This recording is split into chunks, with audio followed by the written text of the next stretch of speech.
Yes, Rafi, ininspeksyon nga ni Transportation Secretary Jaime Bautista yung dalawang terminals dito sa NAIA ngayong Miyerkules Santo. Kapansin-pansin na maraming tao sa Terminal 2 pero sa pagtatanong ni Secretary Bautista sa mga pasahero, naging maayos daw ang proseso ng kanilang check-in hanggang sa makapasok sa boarding gate.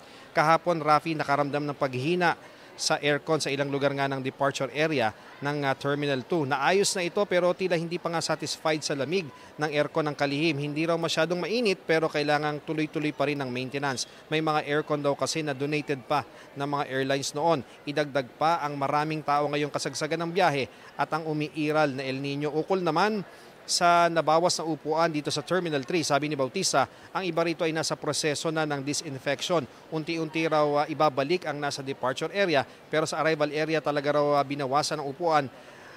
Hindi lang dahil sa disinfection kundi para na rin maiwasan ang mga tumatambay sa paliparan.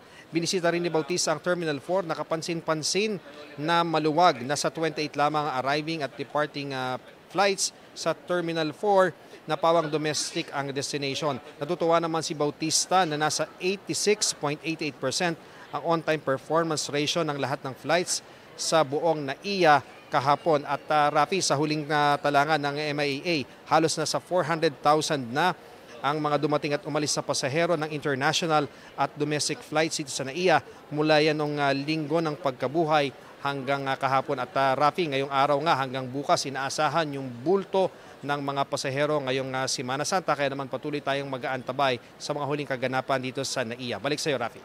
Maraming salamat, Ian Cruz.